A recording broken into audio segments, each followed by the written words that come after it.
On your screen right now, an excerpt of the petition filed to cancel the certificate of candidacy of Ferdinand Marcos Jr. to run for president. The petitioners claim and point out that Marcos is a convicted criminal after the Court of Appeals had upheld a 1995 conviction for tax evasion against Marcos. This, they say, disqualifies Marcos from running for public office. They pointed out that Marcos falsified his certificate of candidacy when he declared under oath that he has never been found liable for any offense, which bars him from holding a government post.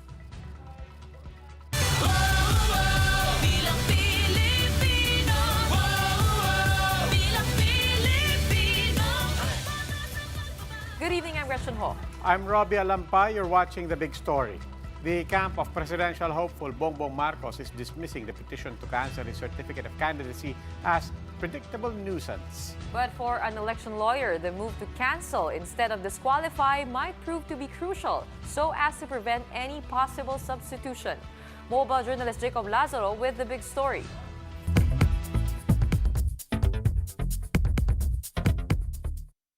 The camp of presidential candidate Bongbong Marcos dismissed the petition to nullify his candidacy, calling it a predictable nuisance. Marcos spokesman Attorney Vic Rodriguez said they will only address the petition in the proper time and venue. Human rights group asked the COMELEC to cancel the certificate of candidacy of Marcos, citing his 1995 conviction for failing to pay his tax returns for 4 consecutive years. The petitioners argued that Marcos lied when he said in his COC that he was never found liable for any offense that would disqualify him from public office. Marcos's 1995 conviction was upheld by the Court of Appeals in 1997. Ikaw yung nakonvict. So if you made a material misrepresentation, you lied, and that is under oath. No, you lied under oath. Petitioners also argued that the failure to file tax returns for 4 consecutive years is a crime involving moral turpitude. It's a ground for disqualification under the Omnibus Election Code. This, however, is something to be determined by the Commission and Bank. Yung offense kasi na tax evasion is a serious offense. No? At yung pagpaulit-ulit na paggawa nito for several years constitutes moral turpitude. Attorney De La Cruz said opting for a COC cancellation instead of a disqualification eliminates one important option for Marcos. Sa disqualification kasi pwede ka pang masubstitute, pero dun sa cancellation ng certificate of candidacy, walang substitution yon. You were never a candidate. COMELEC spokesman James Jimenez for his part was careful in talking about the petition against Marcos. Kung tama ba yung sinabi ng complainant at magkakaroon ng depensa siyempre yung kandidato. So it will take as long as it takes. The COMELEC is expected to vote on the matter with urgency, although many expect any decision by the COMELEC to be elevated to the Supreme Court. For a final decision, mobile journalist Jacob Lazaro, we are One News. Why cancellation instead of disqualification, and why only now? That and other big questions with one of the petitioners, kapatid spokesperson Fides Lim. Ms. Lim, welcome to The Big Story. Thank you for having me tonight. Ma'am, first thing to clarify, yung complaint has to do with the filing of the COC, particularly checking that box kung meron ka bang anything that could disqualify you. Does that mean that this does not necessarily go yet to the question of moral turpitude, which is what originally was raised by Justice Carpio? Actually, the issue here, in fact, is the degree of morality that we should demand, as voters from the presidential candidates. Kaya this petition was filed, kasi ang sinasabi namin, he does not have that kind of moral integrity, character, honesty, transparency required of a presidential candidate. When he checked that box na that wala naman daw siyang prior conviction which carries with it the perpetual disqualification from public office, and in fact also carries disqualification from the right to vote and to participate in any election. Ma'am, does it matter that in past elections, obviously, nakatakbo na si Bongbong Marcos in past elections? This was never brought up. And that also brings up the other question, why only now? Why not in past elections? Yes, no. It doesn't mean na ngayon lang nakita ng mga human rights lawyers itong malaking transgression na ito na dapat palalampasin na no. The fact that it has been uncovered, it is the obligation of the COMELEC. Sabi nga noong Supreme Court, motu proprio, no, at its own initiative. It doesn't even have it doesn't even need our kind of petition for the COMELEC, no, to immediately act on this. In fact, no, ang point ng mga human rights groups, no, which are pushing this position, no, tapos we belong to the Human Rights Network, no, which were the organizations which were established during martial law, no. Failure of discovery, no, does not omit, no, the necessity of pursuing a case for truth, no, and integrity that we should demand of presidential candidates. Okay, maraming salamat po. Fides Lim. In fact, yung original sin dito belongs to the COMELEC, no? Noong una pa lang, no, when the Marcoses returned, no, and they immediately began running for election, dapat pinatigil na nila ito pero hindi nila ginawa. Okay, maraming salamat po. Fides Lim is a civic rights leader. With a conviction for tax evasion, petitioners are also using Section 253 of the National Internal Revenue Code. It states that if the offender is a public officer, then he is perpetually disqualified from holding any public office and is prohibited from voting or participating in any elections.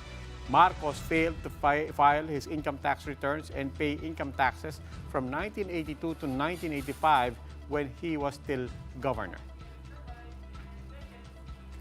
These are the other big stories tonight. For the first time since the country put in place various levels and forms of lockdowns, a sweeping curfew across Metro Manila will finally be lifted. Vaccination in Zamboanga hits a snag. More than 100,000 COVID jabs went to waste after fire broke out in the province's storage facility. And world leaders pledged to cut methane use and halt deforestation at the COP26 Global Climate Conference. Just outside the summit in Glasgow, protesters sent a strong message by playing challenges in the hit series, Squid Game. These big stories after the break.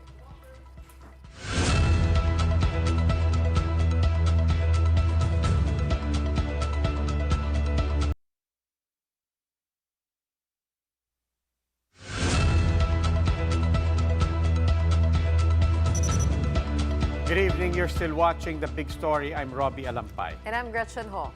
More than 100,000 COVID-19 vaccines have been put to waste after a fire broke out in the storage facility in Zamboanga del Sur. This is another setback for the province immunization program, which the health department says is already slow to begin with. Jem Avancenia with the rest of the story. Over 100,000 COVID-19 vaccines went to waste after a fire broke inside the provincial health office in Pagadian City last weekend. Out of 148,000 doses of only 38,000 vaccines were saved. However, health authorities are unsure whether this can still be used or not. Pina-check namin ngayon sa DOH kasi dumating yung DOH region to check the viability of the Sinovac vaccines. Kagampang also said they are still waiting for the result of Bureau of Fire Protection's final investigation on the cause of the fire. Initial investigation revealed that the fire started inside a building's basement area. The vaccines, which were located on the next floor, were easily raised by the fire. Health Secretary Francisco Duque said they are also investigating the incident. We want to pinpoint accountability. Ano ba nangyari dito? If it's an accident, yes, they can explain that, I suppose. Duque is also questioning the delay in vaccine distribution to different municipalities. Those 150,000 should have been already deployed to the city's municipalities. The Provincial Health Office explains that some municipalities do not have enough storage facility. Na-overwhelm kami sa first time yun na marami talaga, ma'am. Wala rin silang ultra-low freezer. Because of this, the LGU's vaccination drive is expected to meet delays. Yung plan namin this month, November and then December, especially the 12 to 17 years old, plano namin tapusin on December kasi nakasked na yon. The COVID-19 National Task Force is also looking to determine who should be held liable for the incident.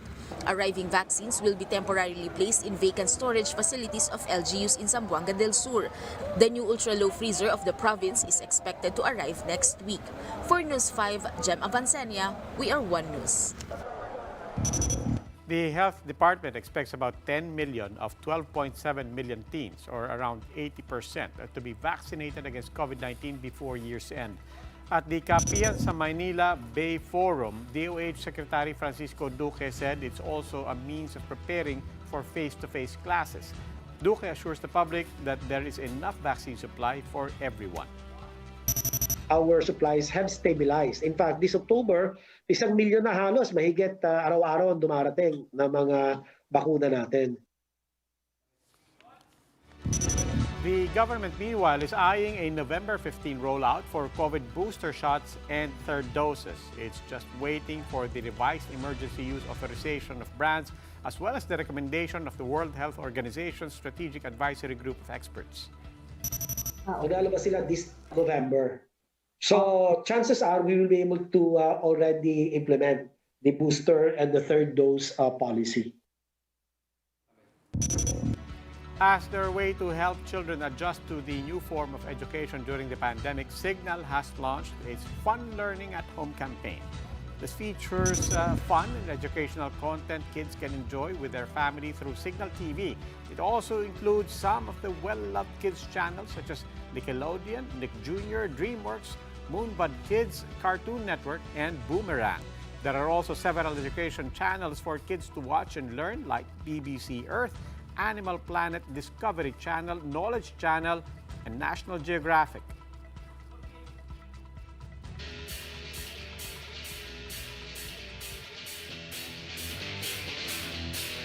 For the big story in sports, the Philippines may just lose another sporting gem in champion golfer Yuka Saso. Japanese media have been quoting Saso as saying that she will switch nationalities to Japanese in 2 years' time. Saso allegedly made the announcement during a press conference a day before she sees action in the Toto Japan Classic in Shiga, Japan. Japanese law requires dual citizens like Saso to select a nationality at the age of 22. The 20-year-old Saso, who is born to a Filipino mother and a Japanese father, has donned the national colors since she was an amateur. She has since rose to prominence, highlighted by her 2021 U.S. Women's Open Golf Championship victory and her impressive Tokyo Olympic debut.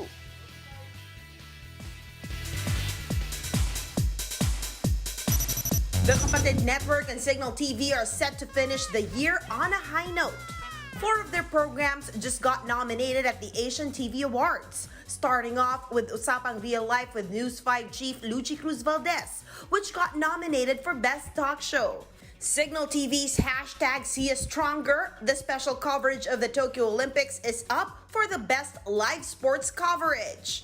In the running to be the best sports program is Basketball Almanac, while Singaling, which just got a record high ratings over the weekend, qualified for the best adaptation of an existing format. And thank you very much, of course, sa suporta na binibigay ng ating mga kaawit-bahay dahil, ayun, nakikita yung fruit ng tinatawag natin na ating pinipitas ngayon. It is a 26th iteration of the awards and has received 300 nominations over 51 categories. Announcement of winners will be held sometime in December. For News 5, MJ Marfori, we are One News. Time for another quick break. When we return, some further easing in the metro as the Council of Mayors finally scraps curfew hours beginning tomorrow. And apart from being the most common costume in this year's Halloween, Squid Game also becomes the theme of a climate protest in this year's Climate Change Summit. The details after the break.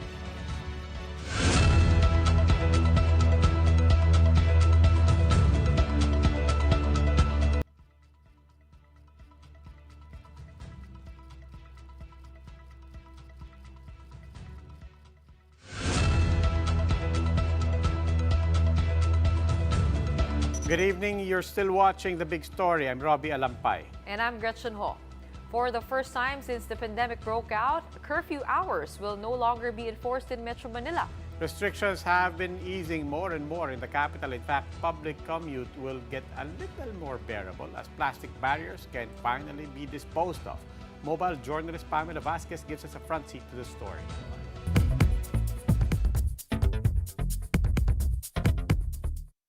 Beginning November 4, buses and jeepneys in NCR and nearby areas will be allowed to carry up to 70% capacity. That's up from the current 50% limit and comes as drivers grapple with 2 months of oil price hikes. Itong pag-increase ng passenger capacity to 70%, limitado muna sa NCR, the neighboring provinces of Bulacan, Rizal, Laguna, and Cavite.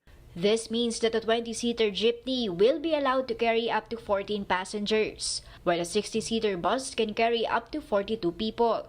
This new rule also includes the MRT and LRT.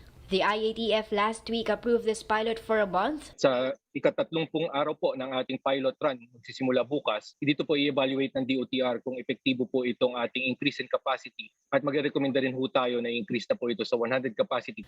But standing passengers will still not be allowed. During our technical coordination meeting po sa LTFRB, nakita po natin na baka magdudulot ng kalituan kung meron pong nakatayo sa loob. The LTFRB also said plastic barriers inside jeepneys are no longer required.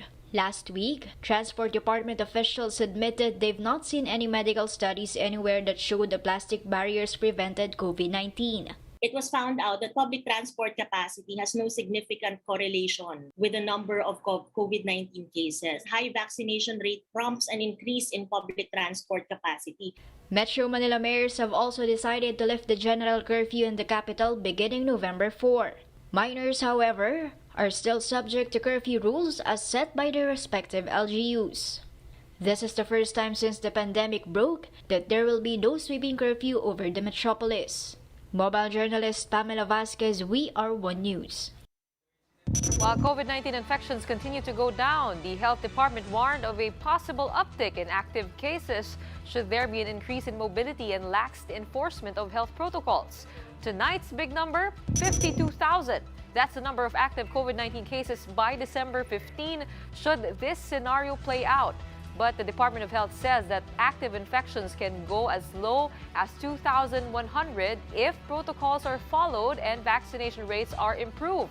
And just today, the country logged just around 1,500 new COVID-19 cases, the lowest daily tally since February. Active cases, meanwhile, are now at 38,000, the lowest since March.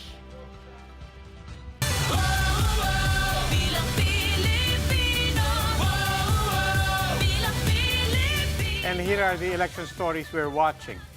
PDP Laban presidential bet Senator Bato de la Rosa says he remains 100% committed to run for the presidency, but de la Rosa also notes that he remains open for substitution if Davao City Mayor Sara Duterte changes her mind and decides to gun for the country's top post. Senator Bato also says he is ready to face the International Criminal Court's probe on the government's war on drugs. Presidential candidate and Vice President Leni Robredo visited Tarlac to check on the vaccination status of the residents in the city, including indigenous people. Robredo also met with her local supporters. In her official Facebook page, the Vice President also announced her COVID-19 recovery plan titled Kalayaan sa COVID, which comprises 3 main agenda on health, poverty, and education.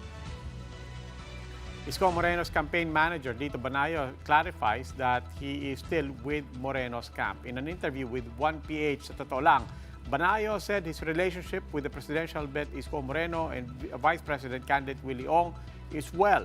He added that he has been present in the camp's events across the country.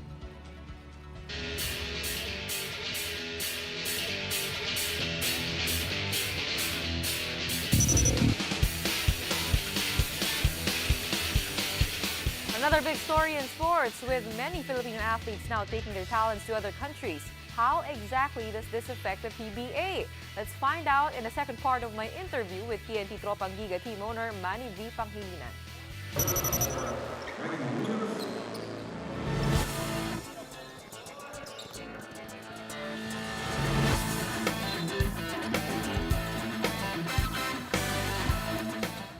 Is it a problem for you as a team owner how foreign leagues are looking at Filipino talent right now?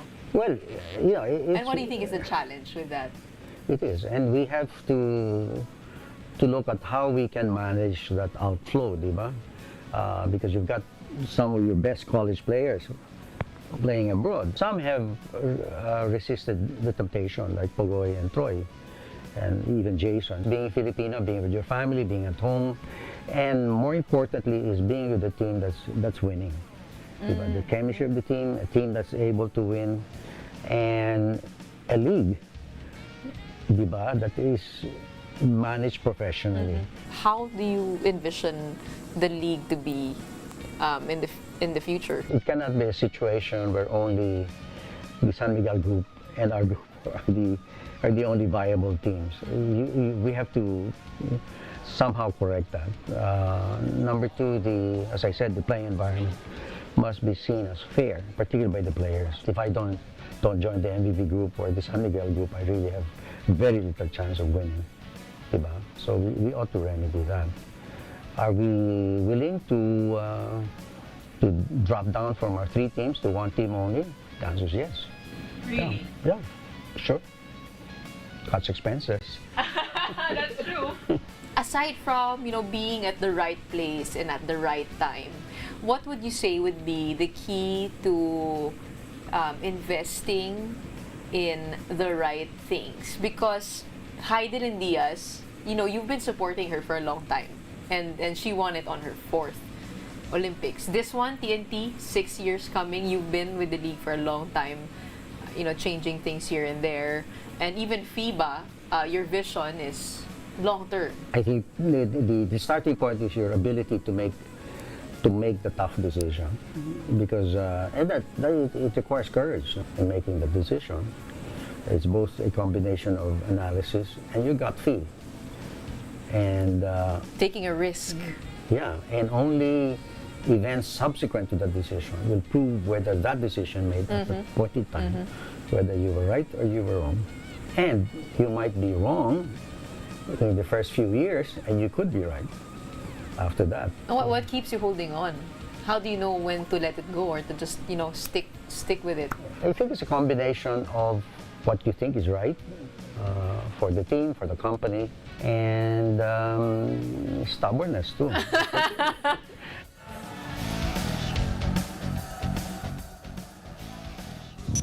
In world news, world leaders make a huge step to slow down climate change during a summit in Glasgow. In the 2021 UN Climate Change Conference, or COP26, nearly 90 countries joined the US and EU-led initiative to reduce methane emission. They also promised to halt and reverse forest loss and land degradation. In a message, Pope Francis said that the world should respond to climate change the way it would a global conflict. And still on COP26, climate activists took to the streets a la Squid Game.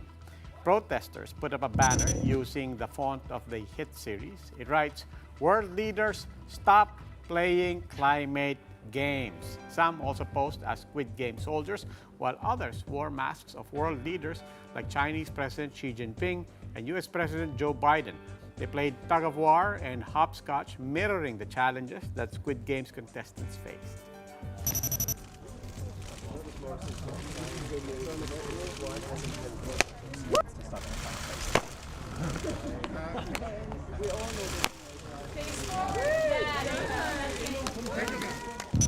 I was listening last night to a speech from a youth leader from Kenya.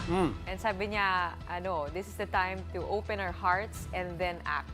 And it's good to highlight that as we go into the new normal. Or rather, yung bagong normal. Kasi parang, sa totoo lang, medyo na-anxious ako bumalik sa yung dati. Para sabi ko, bakit nga ba tayo babalik sa dati kung pwede naman bago na? Oo, but nga, and that's a good point to make on climate change. Pero yun lang sa yung pagkakaiba sa Squid Game. Sa Squid Game, kahit pa paano, ay mananalo eh. Oo nga, sa climate change, tama, if we mess this up, everybody loses. So it's a good reminder for us in the midst of us, kind of returning to normal little by little. By next year, hopefully, wala na. And let's not, undo many of the things that, our progress. And that we've learned Yes, the that hard we've way. learned in the pandemic. Well, that wraps up today's big story. Catch us again tomorrow at 8 p.m. on Signal Channels 8 and 250. Please like our Facebook page, One News. For more in-depth analysis, visit our webpage, onenews.ph. Mask on. Wash hands. And stay safe, Philippines. I'm Robbie Alampay. And I'm Gretchen Ho. We are One News. Have a good evening.